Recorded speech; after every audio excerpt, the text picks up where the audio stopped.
On poursuit ce matin, on rencontre une comédienne bien de chez nous, comédienne qui en est à ses premiers courts-métrages, donc qui débute dans le milieu. Alors, il s'agit de Maxime Despomerleau. Bienvenue à l'émission. Merci de me recevoir. Écoute, c'est un vrai plaisir. On te reçoit parce que, faut le dire, tu joues dans un film qui est présenté à Regard sur le court-métrage cette semaine, mais un film qui n'a pas été présenté seulement dans cet événement-là, qui s'est rendu jusqu'à Sundance. Je pense qu'il est une grosse mention, un gros hommage. Donc, c'est pas facile de se rendre dans ce genre de festival-là. Non. Un film qui s'intitule Prends-moi. Mais avant de se lancer là-dedans, Maxime, j'aimerais ça qu'on refasse un peu ton parcours parce que, faut le mentionner, il y a une situation particulière, donc tu es à mobilité réduite. Chose qu'on ne voit pas souvent dans ce milieu-là. J'aimerais savoir comment, à quel moment tu as décidé de te lancer dans le milieu de la culture, parce que tu es comédienne, mais tu es également danseuse. Oui. Donc, il est où le déclic, là? À quel moment dans ta vie tu te dis, moi, c'est ça que je veux faire plus tard? Ben, il n'y a pas eu de moment de déclic. J'aimerais ça pouvoir dire j'ai eu une illumination en voyant un show ou en regardant un film en particulier qui m'a marqué, mais c'est pas le cas. J'ai juste toujours tripé sur la culture en général. Je pense que mes parents m'ont amené souvent voir des trucs dans la région. On sait qu'on a une région qui est très, très vivante au niveau culturel. Et au secondaire, j'ai fait de l'impro, j'ai fait du théâtre et j'ai beaucoup aimé ça. J'ai décidé de continuer rendu au cégep. Je suis allée en arts et lettres à Jonquière où j'ai étudié cinéma et communication et théâtre. OK. Fait que c'est là que j'ai un peu plus consolidé ce que j'aimais beaucoup faire. Fait que vraiment le côté interprétation, mais aussi le côté conception. J'aime beaucoup être derrière la caméra aussi, être en écriture aussi. Et au théâtre, j'aimais aussi beaucoup la production. Fait que j'avais une grande polyvalence dans ce milieu-là. Tu t'intéresses à tout. Oui, oui. Puis je pense que c'est quelque chose qui est utile aussi quand on est dans le milieu, dans une discipline artistique aussi, de connaître comment ça se passe. Soit derrière la caméra ou soit plus au côté mise en scène ou scénographie quand on est en théâtre, comprendre un peu comment ça marche. Je pense que ça aide aussi à faire le travail d'interprète quand on arrive devant la caméra ou sur scène aussi. Est-ce que ça a été un parcours difficile, je veux dire, parce que, comme je disais, on est moins familier à quelqu'un dans ta situation qui va se lancer dans ce milieu-là. Est-ce que ça crée des embûches, des obstacles, ou au contraire, ça donne un coup de pouce puis ça fait l'effet inverse de ce qu'on pourrait être porté à croire? Bien, c'est assez particulier parce que j'ai pas continué, j'ai pas fait d'audition dans les écoles de théâtre, conservatoire. J'ai pas essayé non plus de rentrer dans des écoles, aller faire des cours en interprétation parce que je pensais pas que c'était possible. OK. Vraiment à cause de ma condition. Oui, j'ai étudié en théâtre, mais c'était pas dans le but d'en faire une carrière. C'est par intérêt, par passion. C'était vraiment par intérêt, par passion, parce que j'aime beaucoup ça, mais j'ai jamais pensé que c'était quelque chose de possible parce que, justement, des rôles de personnes en fauteuil roulant, ben t'en as pas. Et non seulement ça... Et ça peut être joué par des personnes qui sont pas en fauteuil roulant. Oui. Et, donc, ça limite encore plus le casting, disons. Absolument. Et il y a aussi la question de casting. Une fois que tu as fait ça, ben, tu es comme pris dans ce casting-là aussi. Mais ça, tous les acteurs qui commencent sont dans un certain casting et le défi, c'est toujours de s'en sortir.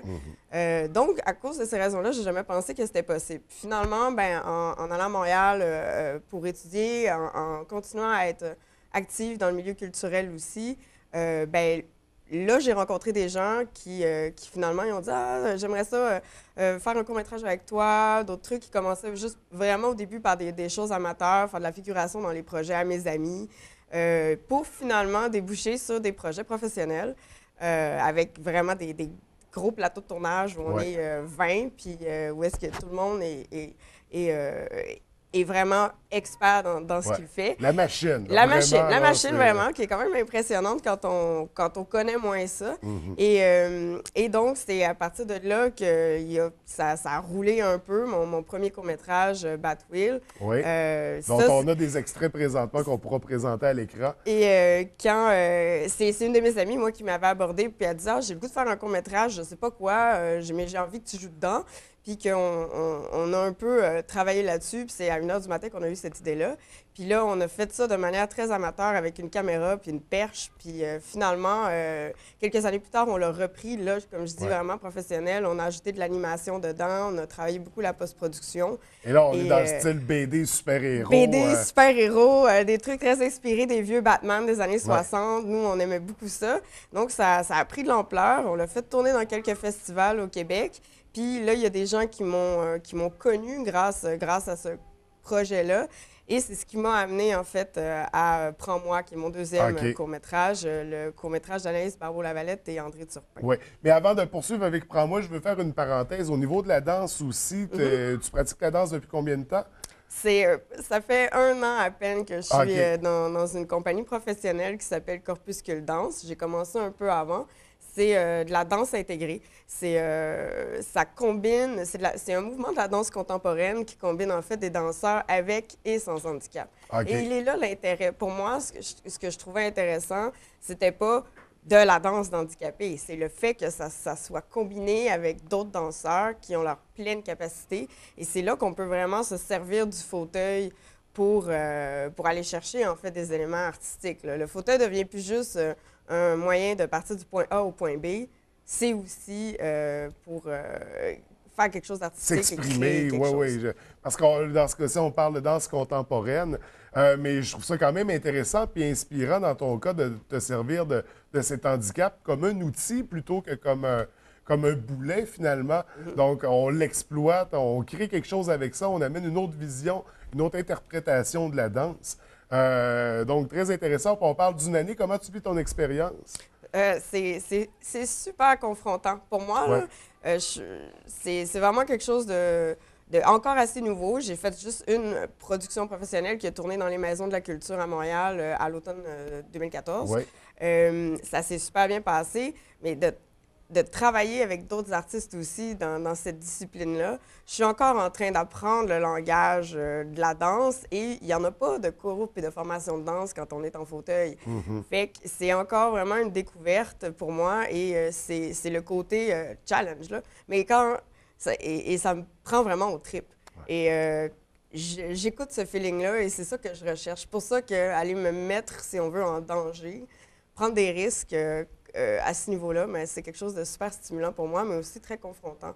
Et qui sait, tu vas certainement devenir un modèle pour d'autres personnes dans ta situation. Peut-être que c'est toi qui vas le créer, la danse, pour les personnes handicapées, comme on mentionnait, puisque ça n'existe pas pour les fauteuils roulants, je veux dire.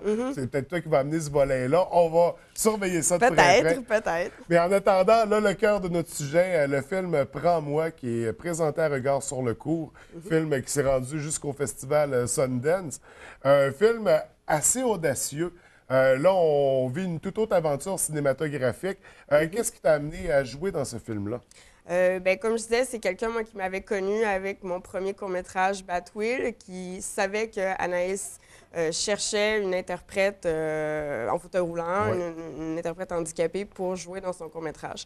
Donc, à partir de là, moi, j'ai contacté Anaïs, on s'est rencontrés pour qu'elle me parle de son projet qui qui se passe en CHSLD et qui aborde la question de l'assistance sexuelle et la sexualité des personnes lourdement handicapées qui habitent en CHSLD.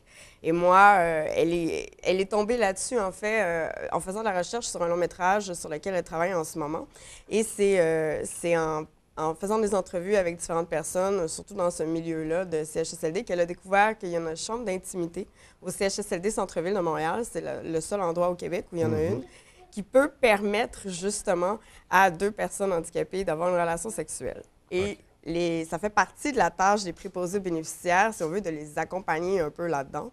Donc, d'aller faire la mise au lit. Donc, on parle de 2 lits d'hôpitaux qu'on va bloquer ensemble. Et donc, de quitter la chambre et puis de revenir après. Et le préposé, c'est ça qui a encadré cette relation-là, finalement, puis a apporté son aide aux besoins. Exact. Un film que j'ai vu, pour ma part, que j'ai trouvé très touchant, mais bouleversant en même temps, qui amène une réflexion qu'on n'est pas porté nécessairement à avoir, une situation avec laquelle on n'est pas familier, parce que veut pas, on ne le sait pas nécessairement. C'est comme tu mentionnais, elle a découvert la chambre d'intimité. Donc, un film qui fait beaucoup réfléchir, qui est très touchant, qui vient nous chercher. Une belle interprétation de ta part, qui Merci. est très audacieuse aussi, très courageuse, parce qu'il faut le dire, bon, on parle, c'est ça, de relations. À un moment donné, on voit quelques scènes de nudité légères.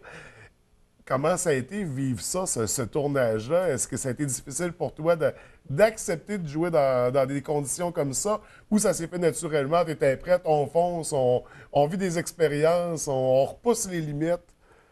C'est un peu un mélange de tout, je dirais. Mais quand j'avais rencontré Anaïs, on en avait discuté quand elle m'avait présenté le projet.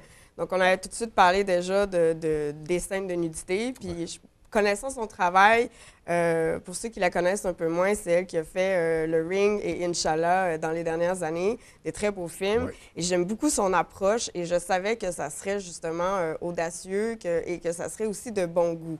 Et Ouais. que si elle montre de la nudité, c'est parce que ça veut dire quelque chose. C'est pas gratuit. Donc, en sachant ça, C'est pas j'étais... gratuit, puis c'est pas grossier non Non, plus. c'est ça. C'est beau, c'est intéressant, puis ça vient nous chercher beaucoup de voir ces images-là, de voir ces séquences-là. Puis donc, moi, je me sentais très en confiance, en fait, de travailler avec elle. Puis André Turpin aussi, qui est le directeur photo et co-réalisateur, qui est un des meilleurs au Québec, là. Et je me sentais très, très en confiance de faire ça. C'est freak. C'est un très, très gros défi. Je pensais pas que je pouvais me servir de mon corps à ce point pour présenter une histoire, pour faire passer des émotions. C'était quelque chose de très, très, très intense à vivre. Mais je suis très contente de l'avoir fait, je suis très fière de l'avoir fait. Je crois que c'était nécessaire. Je crois pour créer des images fortes, je pense qu'il faut plonger. Puis c'est ce que j'ai fait. Oui, absolument. Puis ça fait de toi, je pense, de toutes ces réalisations-là, ces implications-là, une personne très inspirante qui, j'espère, va aider d'autres gens qui vivent des situations similaires à sortir, à s'extérioriser, puis à aller vivre des expériences nouvelles, des expériences qui sont pas... C'est pas répandu quand même. Là. Je pense que tu es un modèle en soi, Merci. une pionnière à ce niveau-là. Mais je tenais à le souligner. Vraiment, je trouve que tu es quelqu'un de très inspirant, Maxime. Bravo pour tes projets, bravo pour tes réalisations. Merci. J'espère que c'est le début d'une folle aventure, de quelque chose de gros. Bien, je l'espère aussi. Moi, je me dis, justement, là, ça fait comme 2 ans et demi, 3 ans peut-être que je travaille vraiment sur des projets comme ça. J'ai plusieurs projets d'écriture. J'aimerais ça aussi aller du côté de la réalisation. OK. J'ai des idées embryonnaires. Mais on commence à m'y pousser. Là. J'ai rencontré beaucoup de gens de l'industrie dans les 6 derniers mois en accompagnant le film dans différents festivals. Donc, ça crée aussi des liens, c'est super stimulant. Puis travailler encore avec des artistes, c'est aussi très stimulant. Puis moi, je me dis, au lieu d'être pris dans ce casting-là, je vois ça comme une opportunité de me faire connaître, de rentrer dans le milieu. Puis là, ensuite, ça va être de travailler à faire autre chose qu'interpréter la fille en fauteuil roulant. Ça reste quand même un défi. Ça reste quand même que ça va prendre des réalisateurs et des agences de casting peut-être qui vont être un peu plus audacieuses puis qui vont dire, OK, ben ce rôle-là dans le script, c'est pas écrit fille en fauteuil roulant, mais on pense que tu peux le faire. Fait que c'est mon défi, je pense, professionnel pour les prochaines années. Donc, une carrière qui est jeune, une carrière qu'on va surveiller de très près. Maxime, tes projets, tu es toujours la bienvenue pour venir nous les présenter, venir nous en parler. Mais pour l'instant, on invite les gens à découvrir le superbe film Prends-moi, qui est diffusé, qui est présentement en diffusion, à regard sur le court-métrage 19e édition, puis qu'on verra certainement circuler encore parce que c'est un vrai petit bijou, c'est à découvrir. Merci beaucoup. Donc, merci à toi d'avoir pris le temps de venir nous rencontrer, de nous avoir partagé ce parcours-là, vraiment inspirant. Je te souhaite beaucoup de succès dans ta carrière. Au plaisir de se rencontrer à nouveau pour des prochains projets. Oui, merci. Merci.